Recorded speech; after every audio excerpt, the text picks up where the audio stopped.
Evangelho. Falei com o Evandro que eu tinha pedido reforço à espiritualidade, mas não achei que viessem tanto, né? Então, acho que isso é bom. Dizendo aí me deixou me apavorar. Ela falou que eu tinha que fazer um monte de coisa, mas eu sou uma pessoa de iniciativas próprias, então eu vou fazer as coisas que eu entendi, tá? Então vamos lá. Eu separei aqui uma leiturazinha para ir amolecendo o coração de nós todos, né? É a leitura chamada Bem-aventuranças, do livro Pão Nosso. Então é sobre um versículo aqui de Lucas 6:22, que fala assim: Bem-aventurados sereis quando os homens vos aborrecerem e quando vos separarem, vos injuriarem e rejeitarem o vosso nome como mal por causa do Filho do Homem. Aí diz a leitura: o problema das bem-aventuranças exige sérias reflexões antes de interpretar o que estão líquido nos bastidores do conhecimento. Confere Jesus a credencial de bem-aventurança e bem-aventurados aos seguidores que partilham as aflições e trabalhos. Todavia, cabe-nos salientar que o Mestre categoriza sacrifícios e sofrimentos à conta de bênçãos educativas e redentoras. Surge então o imperativo de saber aceitá-los.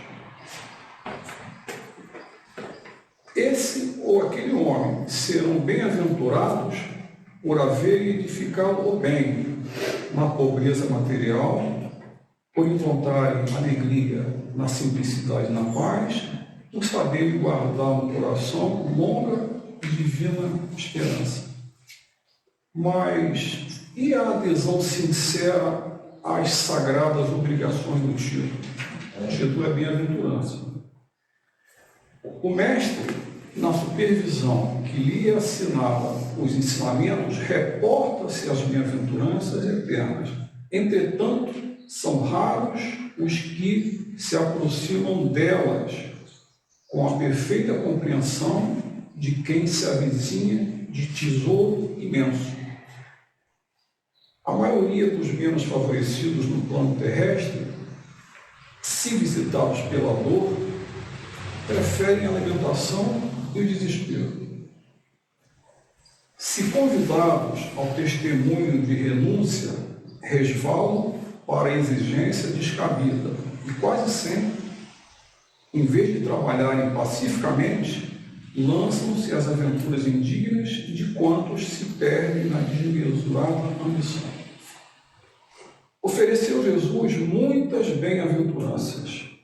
Raros, porém, desejam-nas. É por isso que existem muitos pobres e muitos aflitos que podem ser grandes necessitados no mundo, mas que ainda não são benditos no céu. Então, essa é a mensagem que tem a ver alguma coisa com o tema que vai ser falado aqui no Evangelho. Por favor, dona Rosinelli, faça uma precezinha aí para a gente. Querido Mestre Jesus, agradecemos a oportunidade de estarmos aqui reunidos para estudar e refletir sobre o Teu Evangelho de amor e luz. Pedimos que os bons espíritos nos envolvam em vibrações de paz, harmonia e entendimento, e que possamos aproveitar este momento para aprender, consolar e fortalecer nossos corações. Que a Sua presença nos inspire e nos guie sempre. Que assim seja.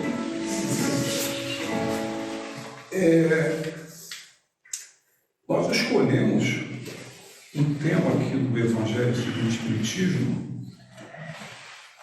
que faz parte do Sermão do Monte, faz parte das bem-aventuranças e faz parte das minhas dificuldades de entender. eu tenho muita dificuldade de entender algumas, quase todas, das bem-aventuranças, né? Principalmente quando fala dos aflitos, dos pobres espíritos, cara, coisa difícil. Eu falei, então eu vou fazer o evangelho sobre esse tema, oportunidade de mergulhar no assunto e tal, e ouvir aí a complementação de vocês, que vocês vão fazer ao final do evangelho. Então achei oportuno, dei uma estudada, né? E vou falar para vocês aqui, vou ler, obviamente, que fala o Evangelho, vou dar a minha opinião, aí vou fazer a minha reflexão. Obviamente que é minha, vocês precisarem complementar, ou até discordar, a gente vai fazer isso sim.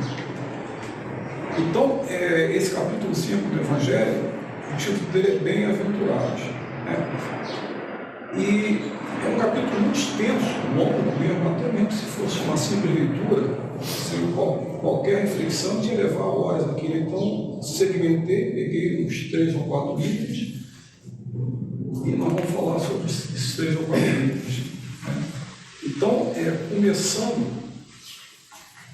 aqui, logo pelo item inicial, né, ele começa a definir esses bem-aventurados. Né? Então, o Kardec fala lá: bem-aventurados os que choram, porque serão consolados. Bem-aventurados os famintos, os que têm sede de justiça, que serão saciados. Bem-aventurados os que sofrem perseguição pela justiça, porque deles é o reino dos céus. Isso está em Mateus, capítulo 5, versículos 4, 6 e 10. Em Lucas, tem alguma coisa muito parecida, né? Aí que está no item 2 aqui. Aí é dito lá: bem-aventurados vós, que sois pobres, porque vosso é o reino dos céus. Bem-aventurados vós, que agora tendes fome, que sereis saciados. Felizes sois vós, que agora chorais, porque rireis. Lucas 6, 20 e 21. Ainda Lucas: mas ai de vós, ricos, que tendes no mundo a vossa consolação, que tendem no mundo a vossa consolação. Ai de vós que estáis saciados, porque tereis fome. Ai de vós que agora rides, porque gemereis e chorareis. Lucas 6, 24 e 25. Então, esse é o início desse capítulo, que tem esse título de Bem-aventurados aflitos, porque sereis consolados. E ele resume esses vários versículos dentro desse conceito de aflitos, né? Aí, quando você vai lá na própria Bíblia, em Mateus 5, versículo 4, o que é dito aqui: bem-aventurados os que choram, porque serão consolados. Lá está explicitamente: bem-aventurados os que choram, os aflitos, porque serão consolados, né? Então, eu acho que tudo cai nessa questão da aflição. Então, eu fiquei... Uma das dúvidas que eu tinha de entendimento era exatamente isso: bem-aventurados os aflitos, porque sereis consolados. O que é bem-aventurados os aflitos, né? Aí eu fui investigar, palavra por palavra, para entender essa frasezinha curta, né? Bem-aventurados são felizes, a pessoa bem-aventurada é feliz, ditosa, abençoada, isso é o bem-aventurado. Aí a minha frase, que era bem-aventurados os aflitos, porque eles serão consolados, ficou: felizes os aflitos, porque serão consolados. Continuando o entendimento, quem são os aflitos? Tem que entender a frase. Os aflitos, aí tirando aqui do item 1 e 2, né, são os que choram, os que sentem fome, os perseguidos, injustiçados, os que sentem qualquer tipo de dor, seja uma dor física, moral, psicológica, qualquer tipo de dor. Então, essas pessoas têm aflição, e a dor é um indicativo dessa aflição. Aí a minha frase começa a ficar mais mais traduzida, né? Então, felizes os que sentem qualquer tipo de dor. Olha como eu estou caminhando, né? Porque serão consolados. E essas dores, né, que são função das aflições, né? Mas que aflições são essas? São as aflições que a gente tem no dia a dia, né? É alguém que tem uma doença grave, é alguém que nasceu com um defeito, é alguém que perdeu um parente. São as coisas que efetivamente nos causam dor no curso de nossa existência. Então, felizes os que sentem dor por essas aflições, porque serão consolados. E o que é consolar? Aí, consolar é uma coisa, até agora, do meu estudo aqui, foi a minha maior descoberta, né? Porque bem-aventurado para felizes não estava muito longe, né? Aflição e dor também não está muito distante. Agora, o que é o consolo? Isso é importante, até porque tem a ver com uma das características da nossa doutrina, que é ser o consolador prometido, né? Então, o que é consolar? Então, eu tirei aqui eu fui buscar um Chico, né, um exemplo de consolo. Então, eu li sobre o Chico e se perguntava assim, como é que o Chico consolava? Aí a resposta que eu li: ele atendia as pessoas por horas, sem pressa, dava atenção completa a cada um, sem julgamento, fazia com que o sofredor se sentisse visto e amado, usava linguagem simples e cheia de ternura, lembrava sempre do amor e da misericórdia de Deus. Isto é acolhimento. Depois explicava que o sofrimento tinha um sentido e não seria eterno. Então, o consolo de Chico Xavier era acolher e explicar. Então, ele primeiro acolhia, aliás, é o que a gente deve fazer na casa, né? Você primeiro acolhe a pessoa, Chico fazia, meu irmão, não sei o quê. Aí depois ele explica o porquê da dor, né? Aí a minha frasezinha ficou assim: felizes os que sentem dor de qualquer tipo, porque entenderão o sentido da dor. Então, a bem-aventurança do Cristo, lá no Sermão do Monte, está chegando a mim com esse entendimento. Tá?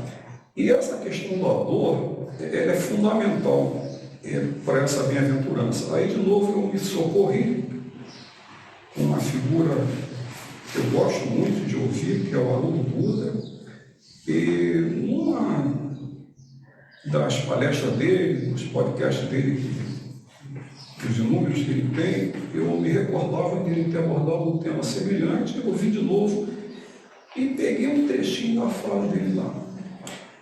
Aí ele diz assim: precisamos trabalhar a palavra consolo. Ó, nós aí no consolo de novo, né? Se a dor na criação divina não tivesse nenhum propósito, se a dor fosse algo que pudesse ser totalmente dispensado, Deus já teria abolido a dor na criação. Importante, né? Se o Criador, a inteligência suprema e o amor infinito da criação permite a dor, lembremos que tudo que acontece no nosso mundo, Deus assim permite, né? Se Ele permite a dor, é porque ela tem um propósito. Ela tem uma função e ela tem um valor. Isso é importante. A mensagem espírita não vem consolar dizendo que a dor é ruim. Chato ouvir isso, né? Ela vem consolar dizendo o porquê da dor. A dor como um grande instrumento pedagógico, a dor que ensina, como instrumento de purificação das almas. Desse modo, nós não deveríamos alimentar a expectativa de que o elemento conservador da doutrina espírita venha retirar a dor da nossa existência. Não vai acontecer. Se Deus retirasse a dor da nossa existência, Ele estaria dando um atestado de que não nos ama. Então, vamos refletir mais sobre por que o Criador permite a dor na nossa existência. Então, apesar do tema ser essa questão dessa bem-aventurança, né, mas a dor é importantíssima para o entendimento dela. Bem, aí voltando para o Evangelho aqui no item 4, aí ele fala das causas atuais das aflições. Né? Então ele diz assim, vou ler só a parte inicial. As vicissitudes da vida são de duas espécies. Ou, se quisermos, tem duas fontes bem diferentes. Umas têm sua causa na vida presente, outras fora dela, né? Em vidas pregressas. Remontando-se à origem dos males terrestres, reconhecer-se-á que muitas são consequências natural do caráter e da conduta do que os suporta. Então, aflições atuais que redundam em dor, né, têm como causa problemas da conduta e do nosso caráter. Quantos homens caem por sua própria culpa? Quantos são vítimas de sua imprevidência, de seu orgulho e de sua ambição? Quantos se arruinam por falta de ordem, de perseverança, pelo mal proceder ou por não terem sabido limitar seus desejos? Quantas uniões infelizes, porque resultaram de um cálculo de interesse ou de vaidade, e nas quais o coração não tomou parte alguma? Quantas dissensões e disputas funestas teriam evitado com mais moderação e menos suscetibilidade? Quantas doenças, enfermidades decorrem da intemperança e dos excessos de todo gênero? Então, ele relata aqui o que ele chama de causas atuais das aflições. E tem outras tantas, mas eu vou seguir aqui no item 6, aí ele fala de causas anteriores. Né? Mas se há males nessa vida, de que o homem é a causa principal, há outros para os quais ele é, pelo menos na aparência, completamente estranho e que parece atingi-lo com fatalidade.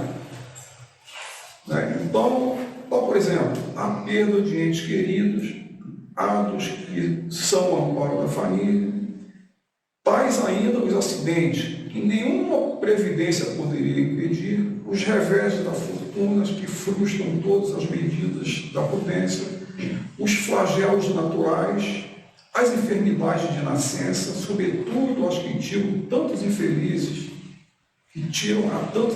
os meios de ganhar a vida pelo trabalho, as deformidades, as idiotices e o cretinismo. Então, Kardec relata aqui, nesses dois itens, que as aflições têm causas, algumas ocorridas na própria existência e outras em existências passadas. Na própria existência pode ser que você até vincule, puxa, eu acho que está me acontecendo isso, porque eu fiz isso. Você tem alguma consciência, é capaz de fazer alguma ligação. Mas as das vidas pregressas, até pela questão do esquecimento, né, a gente não consegue vincular uma coisa com a outra e muita gente se pergunta, por que eu? O que aconteceu isso comigo? Por que logo eu? Por que só eu? É a pergunta que a gente se faz, né, quando a gente se vê no meio de uma aflição desse tamanho. Bem, aí, mais para frente, lá no item 12,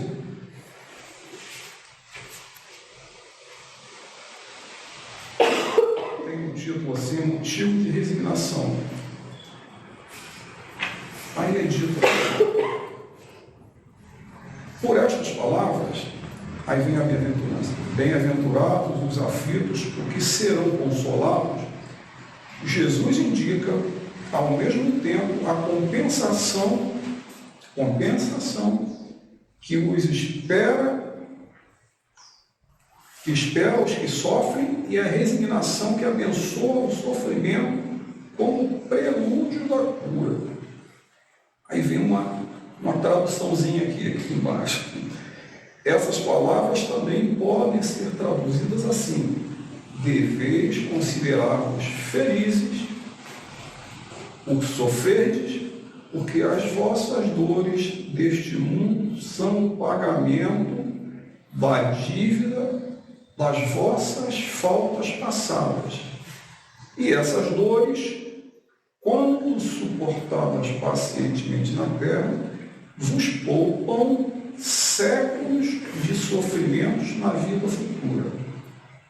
Deveis, pois, sentir-vos felizes por Deus haver reduzido a vossa dívida, permitindo que a saldeis agora, o que vos garantirá tranquilidade no futuro. Então eu vinha com aquele conceito de entender a frase aqui, a bem-aventurança, fui ali quase que gramaticalmente tentando entender, palavrinha por palavrinha, aí vem o Kardec no final aqui e desenha para mim. Então, vou repetir para vocês aqui essa bem-aventurança, né? Bem-aventurados os aflitos, porque serão consolados. Essas palavras também podem ser traduzidas assim: deveis considerar-vos felizes por sofreres, porque as vossas dores deste mundo são o pagamento da dívida das vossas faltas passadas. E essas dores, quando suportadas pacientemente na terra, vos poupam séculos de sofrimentos na vida futura. Deveis, pois, sentir-vos felizes por Deus haver reduzido a vossa dívida, permitindo que saldeis agora o que vos garantirá tranquilidade no futuro. Ficou claro em seu Allan Kardec.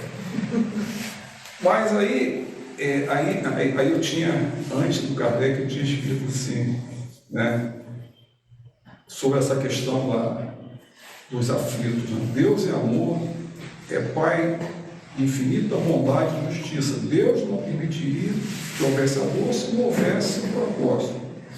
E que propósito é esse? Propósito pedagógico que nos sinaliza a necessidade de uma correção de conduta.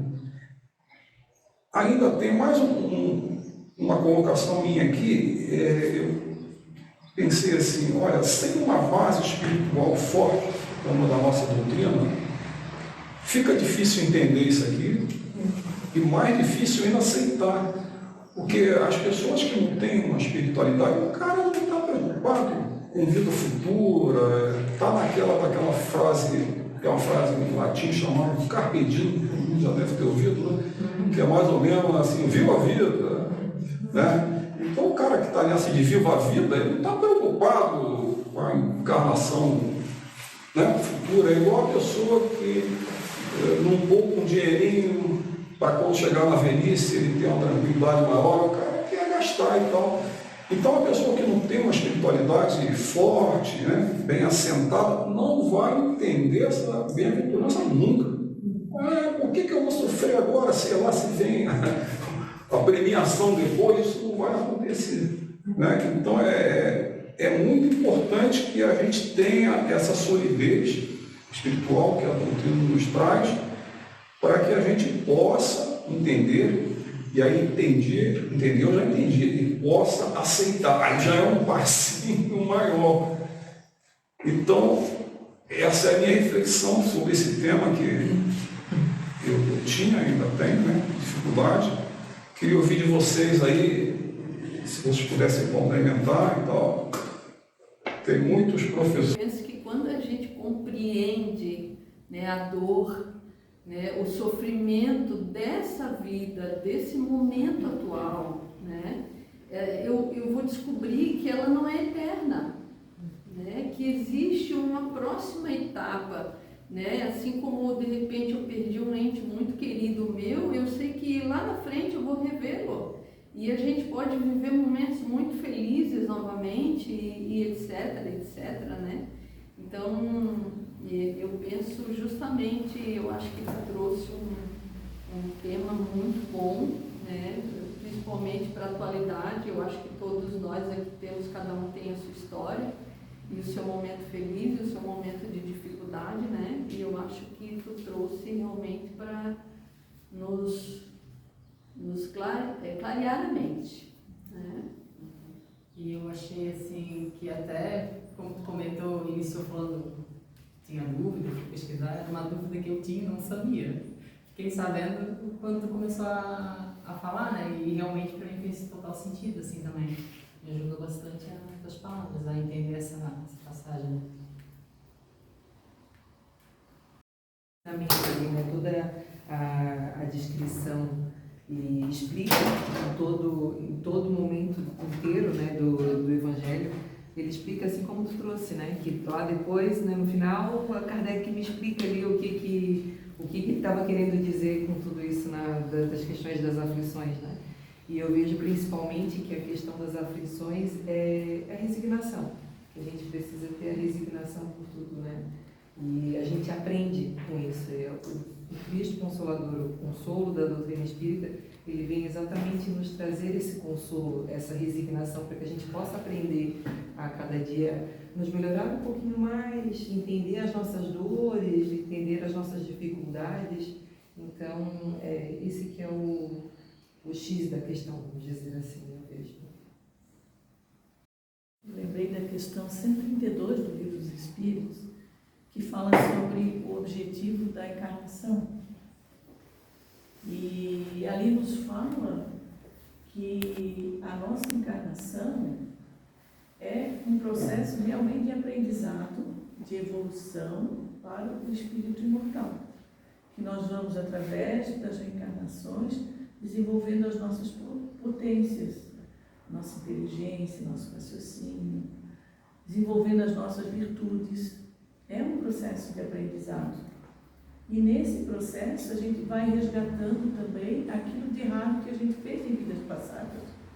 E desenvolvendo a humildade, a caridade, a fraternidade, a solidariedade, que vai nos tornando espíritos melhores. E aí a gente vai indo naquela escala progressiva da evolução dos espíritos. E como nós ainda somos espíritos rebeldes às leis divinas, mesmo compreendendo sobre o bem e o mal que está inscrito em nós, na nossa consciência, a gente vai nessa escala de progresso, tentando se aperfeiçoar, né? Vivenciando essas leis divinas, porque nós somos filhos de Deus, seremos co-criadores, nós fazemos parte do universo, né? Nós temos uma missão que Jesus nos deu de seguir em frente com esse universo, de contribuir com esse universo. E assim a gente vai evoluindo, ainda no mundo de provas e expiações, por isso a dor que nos visita, para um aperfeiçoamento, para uma purificação, mas que a gente vai evoluir, vai para um mundo de regeneração, onde só existirá o desejo do bem, vamos ser todos amiguinhos maravilhosamente, né? Vamos nos compreender. Eu acho que isso é a esperança, é o consolo, é a alegria que a doutrina espírita nos dá a cada dia. E também com relação a, só para colocar, né, essa esperança que a doutrina nos traz, que a gente consiga então ser esse pontinho de luz e poder estar passando para as pessoas que não têm esse conhecimento, né, da forma simples, que elas possam entender, para que não se desesperem nas tribulações da vida que todo mundo passa, né, para que realmente a gente consiga. A gente sabe muito pouco ainda, eu sei que nada sei, é muito pouquinho que eu aprendi, mas que eu possa com esse pouquinho compartilhar e saber a receber esse irmão que necessita, né? Agora no cantinho que a gente foi plantado, na graça de Deus, um local novo agora, que não tinha nenhuma casa espírita, mas que a gente seja esse ponto, onde o amor impere, assim, que a gente seja visto como Cristo falava, né, por sermos todos irmãos, né, a gente consiga conviver entre a gente esse amor fraterno, para que todos que aqui adentrarem sintam essa união, esse respeito, esse amor, que a gente consiga ser essa fonte de luz.